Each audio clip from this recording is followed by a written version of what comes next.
ಬೆಳಗಿನ ತಿಂಡಿಗೆ ನಿಮ್ಮ ಮಗುಗೂ ಕೂಡ ಸಬ್ಬಕ್ಕಿ ದೋಸೆ ಅಥವಾ ಸಾಬುದಾನ್ ದೋಸೆನ ಮಾಡಿಕೊಡಿ. ತುಂಬ ಇಷ್ಟಪಟ್ಟು ತಿಂತಾರೆ ಆ್ಯಂಡ್ ಅಷ್ಟೇ ಈಸಿಯಾಗಿ ವೆಯ್ಟ್ ಗೇನ್ ಆಗ್ತಾರೆ. ಅದ್ರ ಜೊತೆಗೆ ಇದು ಡೇ ಫುಲ್ ಬೇಬಿನ ಎನರ್ಜೆಟಿಕ್ ಆಗಿರೋಂಗೆ ಮಾಡುತ್ತೆ, ಮತ್ತು ಬೇಬಿದು ಮೂಳೆನ ಗಟ್ಟಿ ಮಾಡುತ್ತೆ, ಬೋನ್ ಸ್ಟ್ರಾಂಗ್ ಮಾಡುತ್ತೆ, ಮತ್ತು ಅವರ ಡೈಜೆಸ್ಟಿವ್ ಸಿಸ್ಟಮಿಗೆ ಹೆಲ್ಪ್ ಮಾಡುತ್ತೆ, ಮತ್ತು ಹೃದಯ ಸಂಬಂಧಿತ ಆರೋಗ್ಯನೂ ಇನ್ನೂ ಜಾಸ್ತಿ ಮಾಡುತ್ತೆ.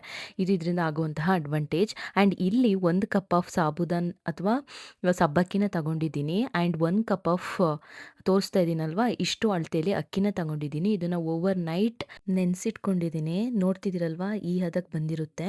ಇದನ್ನು ಮಿಕ್ಸಿ ಜಾರಿಗೆ ಹಾಕಿ ಅದ್ರ ಜೊತೆ ಒಂಚೂರು ಚಿಟಿಕೆಯಷ್ಟು ಉಪ್ಪನ್ನ ಹಾಕಿ ಇದನ್ನು ನೀಟಾಗಿ ಗ್ರೈಂಡ್ ಮಾಡ್ಕೋತಾ ಇದ್ದೀನಿ.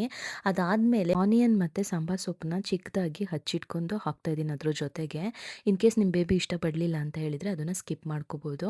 ಆ್ಯಂಡ್ ನಾವೇನು ಗ್ರೈಂಡ್ ಮಾಡ್ಕೊಂಡಿರ್ತೀವಿ ಅದಕ್ಕೆ ಸ್ವಲ್ಪ ಸಾಂಬಾರು ಸೊಪ್ಪು ಮತ್ತು ಈ ಆನಿಯನ್ ಏನಿತ್ತು ಅದನ್ನು ಹಾಕಿ ಅದ್ರ ಜೊತೆಗೆ ಸ್ವಲ್ಪ ಬೆಲ್ಲನ ಹಾಕಿ ಅದನ್ನು ನೀಟಾಗಿ ಮಿಕ್ಸ್ ಮಾಡಿಕೊಂಡು ಅದನ್ನು ಆರಾಮಾಗಿ ದೋಸೆ ತವಾದ ಮೇಲೆ ಸ್ವಲ್ಪ ಎಣ್ಣೆ ಸವರಿ, ನಾನು ಕೊಬ್ಬರಿ ಎಣ್ಣೆನ ಯೂಸ್ ಮಾಡ್ತಾ ಇದ್ದೀನಿ, ಸವರಿ ಆರಾಮಾಗಿ ದೋಸೆ ಮಾಡ್ಬೋದು. ಆ್ಯಂಡ್ ದೋಸೆ ಮೇಲ್ಗಡೆ ಸ್ವಲ್ಪ ತುಪ್ಪನ ಆ್ಯಡ್ ಮಾಡಿ ಆ್ಯಂಡ್ ಅದು ನೀಟಾಗಿ ಎದ್ದು ಬರಲಿ ಅಂತ ಹೇಳಿಬಿಟ್ಟು, ಮತ್ತು ಅದು ನೀಟಾಗಿ ಎದ್ದು ಬಂದುತ್ತೆ ಸಾಫ್ಟಾಗಿ. ನೆಕ್ಸ್ಟ್ ನಿಮ್ಮ ಬೇಬಿಗೆ ನೀವು ಅದನ್ನು ಸರ್ವ್ ಮಾಡ್ಕೋಬೋದು. ತುಂಬ ಅಂದರೆ ತುಂಬ ಇಷ್ಟಪಡ್ತಿರ್ತಾರೆ ಆ್ಯಂಡ್ ಇದರಿಂದ ಹೆಲ್ತ್ ಬೆನಿಫಿಟ್ಸ್ ಸಹ ತುಂಬಾ ಇದೆ. ಸೊ ನಮ್ಮ ಶೌರ್ಯ ನೀವು ಇಲ್ಲಿ ನೋಡ್ತಾ ಇದ್ದೀರಾ. ನಮ್ಮ ಶೌರ್ಯಂಗೆ ಏನೆಲ್ಲ ಹೆಲ್ತ್ ರೆಸಿಪೀಸ್ ಮಾಡ್ತೀನಿ ಆ್ಯಂಡ್ ಅದನ್ನು ನಿಮ್ಮ ಜೊತೆ ಶೇರ್ ಮಾಡ್ಕೋಬೇಕು ಅಂತ ಹೇಳಿದ್ರೆ ಈಗಲೇ ನನ್ನ ಚಾನಲ್ನ ಸಬ್ಸ್ಕ್ರೈಬ್ ಮಾಡ್ಕೊಳ್ಳಿ. ಆ್ಯಂಡ್ ಯಾರೆಲ್ಲ ಪಾಪು ಇದೆ ಅವರಿಗೂ ಶೇರ್ ಮಾಡೋದನ್ನ ಮರಿಬೇಡಿ. Thank you.